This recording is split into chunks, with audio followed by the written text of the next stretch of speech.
മലബാറിലെ ഏറ്റവും വലിയ കണ്ണാശുപത്രി ജനങ്ങൾക്കായി ഇതാ മിഴി തുറക്കുന്നു. Abhay eye hospital, opposite KSRTC bus stand, Perinthalmanna. വായനശാലകൾ ക്രിമിനൽ മനസ്സുകളിൽ നിന്നും സർഗ മനസ്സിലേക്കുള്ള യാത്രയാണെന്ന് സാഹിത്യകാരൻ ആലങ്കോട് ലീലാകൃഷ്ണൻ. കരിങ്ങനാട് CP സക്കീർ ഹുസൈൻ സ്മാരക ഗ്രന്ഥശാലയുടെ ഉദ്ഘാടനം നിർവഹിച്ച് സംസാരിക്കുകയായിരുന്നു അദ്ദേഹം. കരിങ്ങനാട് ചന്തപ്പടിയിൽ ജനകീയ കൂട്ടായ്മയുടെ നേതൃത്വത്തിലാണ് CP സക്കീർ ഹുസൈൻ സ്മാരക ഗ്രന്ഥശാല നിർമ്മിച്ചിരിക്കുന്നത്. ഗ്രന്ഥശാലയുടെ ഔപചാരികമായ ഉദ്ഘാടനം സാഹിത്യകാരൻ ആലങ്കോട് ലീലാകൃഷ്ണൻ നിർവഹിച്ചു.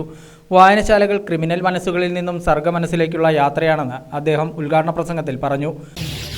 ഒരു വായനശാല തുറക്കുമ്പോൾ 1000 കാരാഗൃഹങ്ങൾ അടച്ചു പൂട്ടപ്പെടും എന്ന് പറഞ്ഞാൽ വായനശാല ക്രിമിനൽ മനസ്സിൽ നിന്ന് സർഗ മനസ്സിലേക്കുള്ളൊരു യാത്രയാണ്.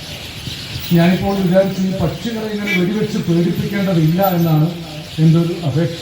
കാരണം അവരും നമ്മുടെ ഉടപ്പിറപ്പുകളാണ്. കിളിപ്പാട്ടിലാണ് സാഹിത്യം ഉണ്ടായത്. അതൊരു സാഹിത്യത്തിൻ്റെ അന്തരീക്ഷമായിട്ട് കണ്ടാവും. ചിലപ്പോൾ ജഗദീഷ് പറഞ്ഞതുപോലെ ചില പ്രയോഗങ്ങൾ ഉണ്ടായാൽ അത് പുറത്തുകൊണ്ട് നമുക്ക് പക്ഷികളെയും കൂടെ കൂട്ടി കരിങ്ങനാടിന്, ഇത് കരിങ്ങനാടിൻ്റെ അനുഗ്രഹമല്ലേ, മൈനകൾ, കൊക്കുകൾ, കാക്കകൾ അടക്കം ഞാൻ അത് നിരീക്ഷിക്കുന്നു. അവരുടെ പാട്ടിന് ഒരു സംഗീതമുണ്ട് അല്ലേ, ഒരു അന്തരീക്ഷമുണ്ട്. ഈ അന്തരീക്ഷവും കൂടി ചേർന്നതാണ് കരിങ്ങനാട്.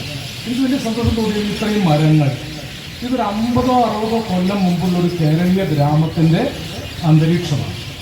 അന്നാണ് നമ്മൾ ജാതിമത വർണ്ണവർഗാതീതമായ ഒരു സമൂഹത്തിൻ്റെ പൂർത്തീകരണം സാധിച്ചത്. നവോത്ഥാന കാലത്ത് തുടങ്ങി ഒരു 50-60 വർഷം മുമ്പ് ആയപ്പോഴേക്കും കേരളം ഒരു മനുഷ്യ കേരളമായി മാറി. അതിനു മുമ്പ് നമ്മൾ തൊട്ടുകൂടാത്തവരും തീണ്ടിക്കൂടാത്തവരും ദൃഷ്ടിയിൽപ്പെട്ടാൽ പോലും ദോഷമുള്ളവരും പെട്ടുപാടുള്ളവരും പാടില്ലാത്തവരും ഒക്കെ ആയിരുന്നു. ശൂദ്രമക്ഷര സംയുക്തം ദൂരത പരിവർദ്ധയെന്ന് നിയമമുണ്ടായിരുന്നു. അക്ഷരം പഠിച്ച ശൂദ്രനെ കണ്ടാൽ അടിച്ചു മണ്ടിക്കണം എന്നാണ് എൻ്റെ മലയാളം. മുൻ MLA CP മുഹമ്മദ് ചടങ്ങിൽ അധ്യക്ഷനായിരുന്നു.